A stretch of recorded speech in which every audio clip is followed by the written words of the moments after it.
রোজা প্রায় শেষের দিকে আর ইফতারে এখন ভাজাপোড়া আইটেমও খেতে ভালো লাগে না। তাই আজকে জ্যোৎস্নার হেসেলে আপনাদের জন্য নিয়ে আসলাম পেট ও মন শীতলকারী ২ টা ফ্রুট সালাদ। চটজলদি সুস্বাদু এই রেসিপিটি পেতে আমাদের সঙ্গে থাকুন। এখানে আমি আমার পছন্দমতো কিছু ফল নিয়ে নিয়েছি। আমি সিডলেস কালো আঙ্গুরটা ব্যবহার করছি। চাইলে এখানে সবুজ আঙ্গুরও ব্যবহার করা যেতে পারে। আঙ্গুরটা মাঝখান থেকে কেটে এবার একটি বোলে নিয়ে নিলাম। এরপর কমলাকে পিল অফ করে নিয়েছি এবং এখানে মাঝখানে একটা টুকরো করে নিলাম। প্রত্যেকটি কোয়াকে আ সম্পূর্ণ খোসা ছাড়ানোর দরকার নেই। এবার আপেলকেও পছন্দ মতো টুকরো করে নিচ্ছি।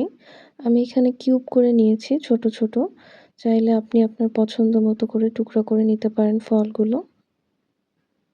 হাতের কাছে পাওয়া যায় এমন যেকোনো ফল দিয়েই এই ফ্রুট সালাডটি তৈরি করা যেতে পারে। কোনো নির্দিষ্ট ফল ব্যবহার করতে হবে এমন কোনো কথা নেই। এখানে আমি পাকা সাগর কলা নিয়ে নিচ্ছি ২ টা। আমি আমার পছন্দ মতো আকারে কেটে নিচ্ছি। আপনারা চাইলে আপনাদের পছন্দ মতো শেপে কেটে নিতে পারেন। এখন আমি ক্রিমি ফ্রুট সালাদ বানাবো। তাই এইজন্য একটি বোলের মধ্যে আপেল, আঙ্গুর, কলা, কমলা এবং আনার নিয়ে নিচ্ছি, সাথে কিছু পুদিনা পাতা।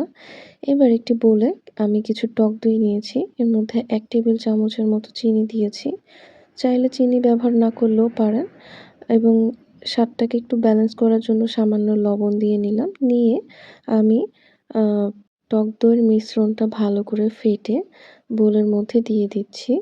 এইবার আমি ২ টেবিল চামচ স্টেরিলাইজড ক্রিম ইউজ করব।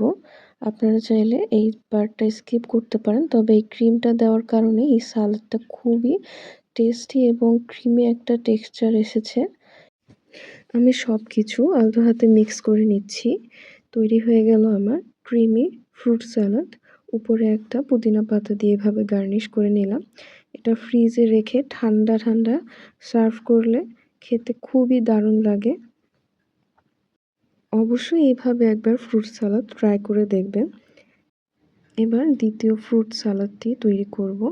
এজন্য আমি কিছু পুদিনা পাতা কুচি করে নিচ্ছি। ফলের সাথে পুদিনা পাতার কম্বিনেশনটা দারুণ লাগে আর তাছাড়া এটা হজমেও সাহায্য করে। এবার ২ টা কাঁচামরিচ কুচি করে নেব একটু ঝাল স্বাদ আনার জন্যে। আমার রান্না যদি আপনাদের ভালো লাগে তবে আমার চ্যানেলে একটি সাবস্ক্রাইব করে দেওয়ার জন্য অনুরোধ করছি। এবার একটি বোলে আমি কমলা, আঙ্গুর, আপেল এবং আনার নিয়ে নিলাম। এখানে কলা ব্যবহার করব না। এবার একটু স্বাদ মতো লবণ দিয়ে নিচ্ছি। তারপর এখানে ব্যবহার করব বিট লবণ। খুব সামান্য পরিমাণে বিট লবণ দিব। চাইলে এখানে জিরা গুঁড়াও ব্যবহার করা যেতে পারে। এবার কাঁচামরিচ কুচি দিয়ে দিব। ঝালটা আপনাদের স্বাদ অনুযায়ী ব্যবহার করতে পারেন। দিয়ে দিলাম পুদিনা পাতা কুচি। এরপর একটা লেবু স্লাইস নিয়ে এটা চিপে রস দিয়ে নিব।